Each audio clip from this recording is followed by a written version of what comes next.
The movie that I chose to watch was The Family Stone. This movie is about a guy named Everett Stone who brings his fiancée Meredith home with him during the Christmas holiday to meet his family.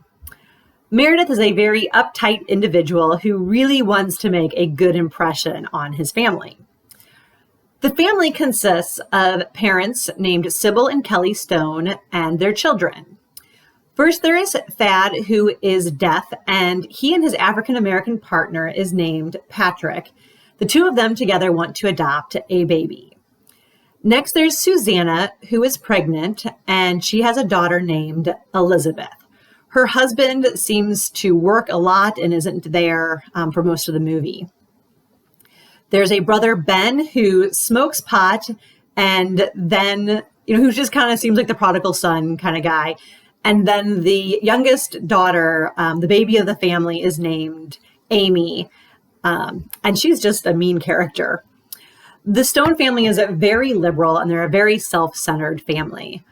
Many in the family have harshly prejudged Meredith, and they make it very clear from the beginning that she is not liked or welcomed in their home. The whole movie is about Meredith saying the wrong things, doing the wrong things, and giving the family just another reason not to like her. Meredith then calls her younger sister Julie to come and spend the holiday with her to help give her the moral support that she needs. This doesn't go as planned, since the family embraces Julie and just loves her immediately and welcomes her into the family. It seems that the only one in the family to really get Meredith is Ben, who knows what it's like to be an outsider, not measuring up. So this is pretty much the premise of the movie, is this family dealing with their son, Everett, bringing home Meredith. The family roles are determined by the mother, Sybil. She is a force to be reckoned with. I believe that she's very overly protective and she is clearly the one in charge. No one in the family wants to upset mom and everyone wants her approval. What mom says goes in the family. Kelly, the father, takes on more of a role of an encourager. He tries to stay calm and patient and tends to be more understanding of the kids than the mom does. This is why Everett says to him that he's really disappointed in his father's behavior, especially toward Meredith, because he's usually the understanding, kind person. Everett is the oldest child, and he believes that everyone expects him to kind of have his life in order. He's the one who's supposed to be making good decisions and be successful. Susanna's role in the family is just kind of be that quiet peacemaker. She tends to be a very calming character who's just taking care of her daughter and waiting for her husband to show up. Ben, the one son, he's just allowed to be the prodigal son, to be that wanderer. He smokes pot and there's just not much expected from him. Thad, mom just really rallies around him and decides that being a homosexual is just the way to go. And she just couldn't be prouder of her son. And then the mom just allows Amy to be the baby in the family, to just be snarky, mean, to just kind of care for herself. And she just really embraces her kind of free-thinking liberal self. Some of the issues that the Stone family faces throughout the movie is that really they don't want their eldest son or brother to make the wrong choice and marry the wrong person. The mom has the special family heirloom ring that she has promised to Everett, and she just doesn't want it to go to anyone, especially not Meredith. Even though the family is dysfunctional, there is this family support that is very important. The brother Thad was born deaf, so the whole family has had to learn how to use sign language to communicate effectively with him. He is gay and he's in a relationship with an African-American named Patrick, and together they want to adopt this child. So I would assume that they have probably faced some stress over their relationship, one being that they're in a homosexual relationship back in 2005, and that it's a biracial relationship. They may have faced some issues there. and the fact that they're taking on the adoption process in America. The mom, another outside force or issue that she has to deal with is that her cancer is back, and this time it is not curable. It cannot go away. So the pressure of knowing that she's going to be dying does influence her behaviors.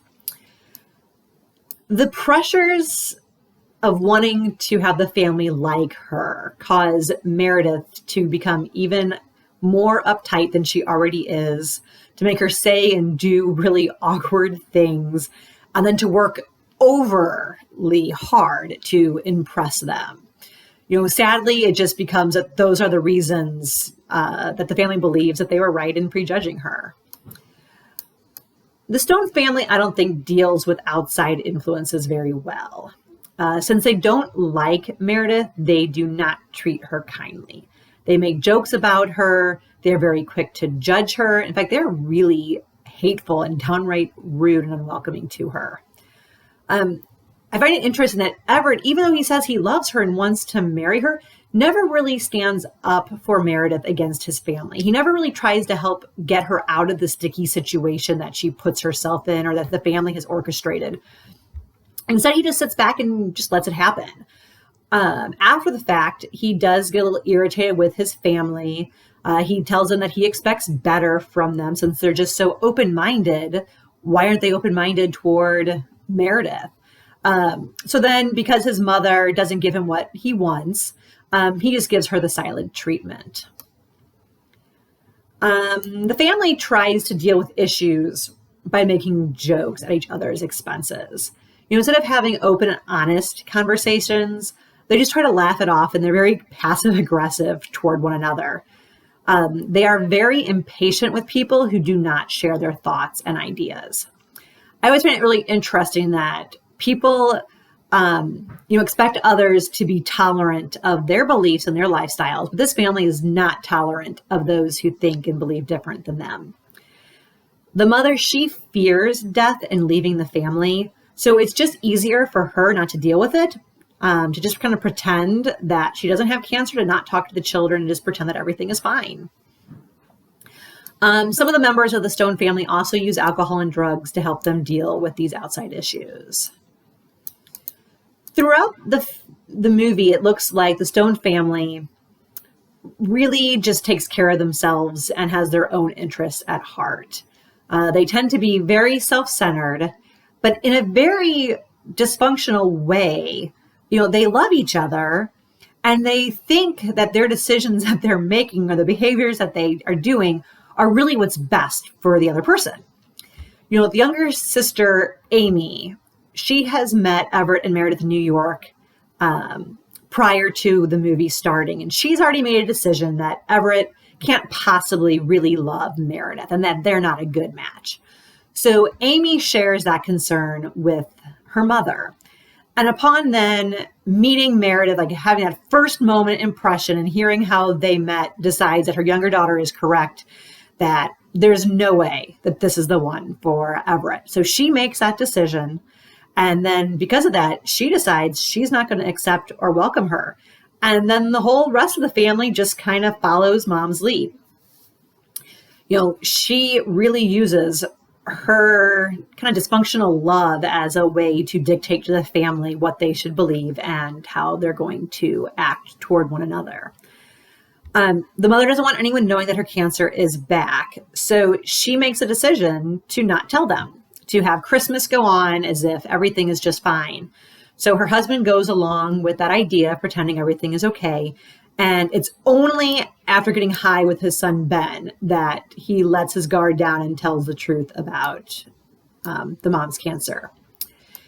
In my opinion, the family doesn't really use any resources or tools to help them solve their issues. Instead of having honest and open, heartfelt conversations with one another, they just kind of gossip and consult each other behind closed doors. And again, like I've said, some of the family uses alcohol and drugs as a resource to help them cope. I guess the mother could have been a part of a support group for women who have breast cancer, who are dying, but instead she just seems to deal with it herself. The family does not know how to resolve problems in healthy ways. The way they deal with their issues and conflicts is to make fun of one another and to mock each other's beliefs and thoughts.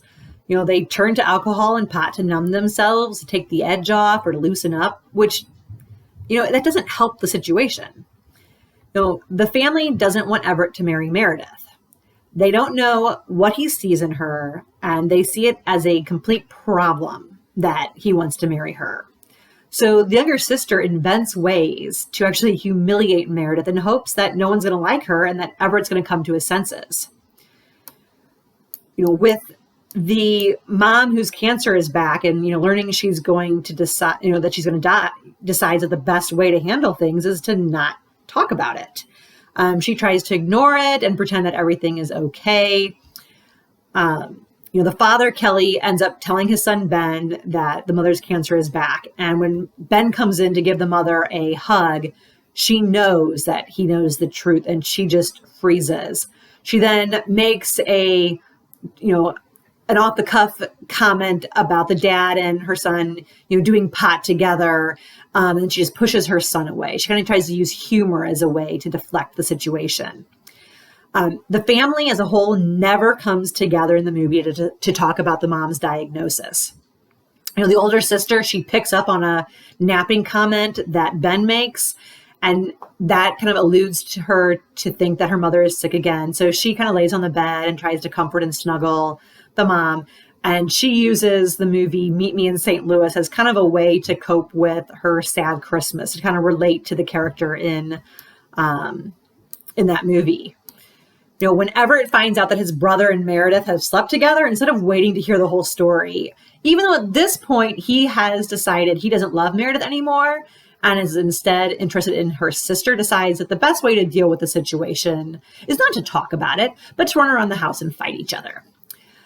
Julie, Meredith's sister, instead of dealing with the conflict with Everett and talking to her sister about this evident connection that has been made, decides that the best way to deal with it is to hop on a bus and run away. In the end, she doesn't get very far because Everett's declaration of love at the bus stop causes her to stay. Were the family issues resolved? Well, since they didn't want Everett to marry Meredith, I would say yes, that issue was solved. By introducing Julie into the picture, Everett realizes that he didn't need to marry somebody who seemed to have it all together in the business world to be successful. Finding someone who was his opposite ended up not being what he needed. Julie reminds him of what's important to him, and surprise, he immediately falls in love with her. As soon as it's clear that Everett is not going to make this huge mistake and marry Meredith, the mother and Amy actually kind of come together and show kindness to Meredith. We're supposed to believe that everything's just fine now between them as they laugh on the floor in the kitchen. They welcome her into the family now that it's evident that Ben is interested in her and not Everett. At the end of the movie, we see that Thad and Patrick end up being able to adopt a baby boy, and they bring him to Christmas the next year.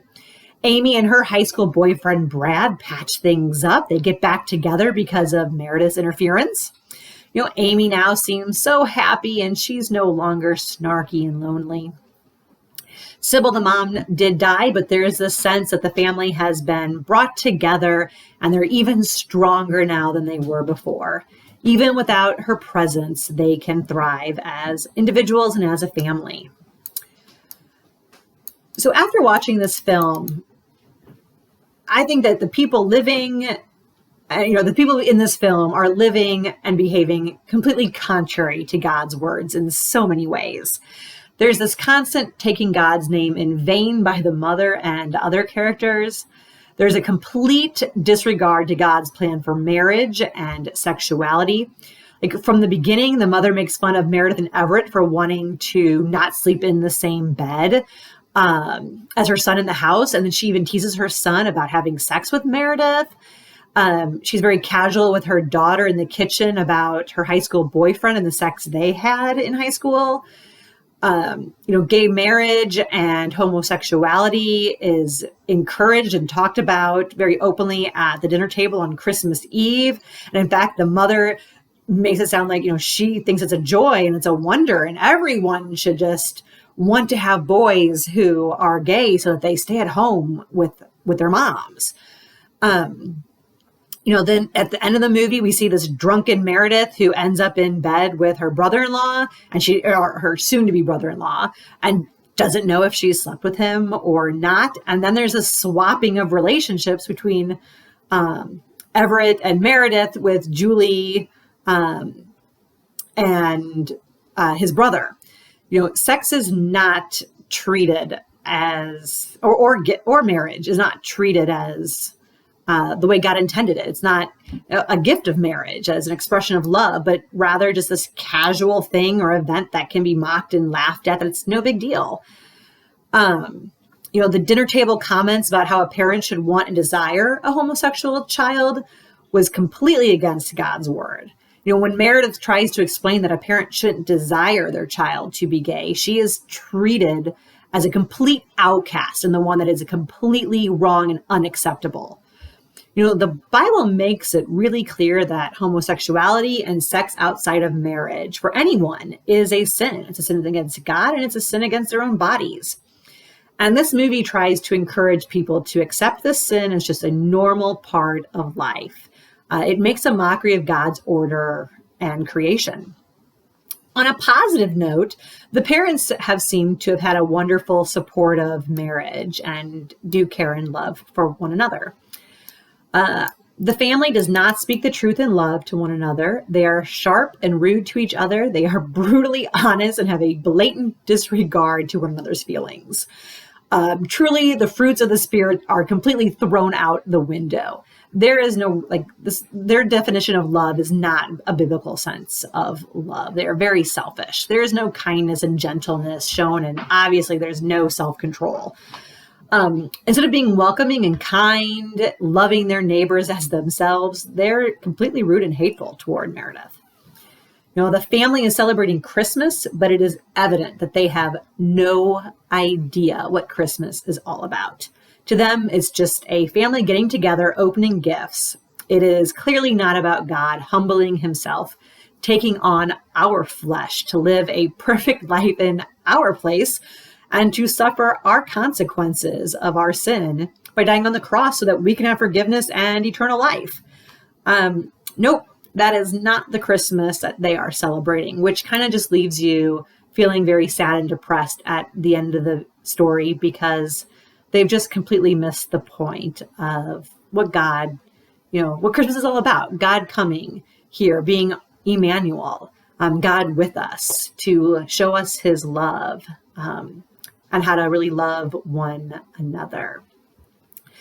So I would say this movie wasn't something that I enjoyed. If you want to watch it, maybe you'll enjoy it. But I look forward to hearing everyone else's reviews. Thanks for listening to mine.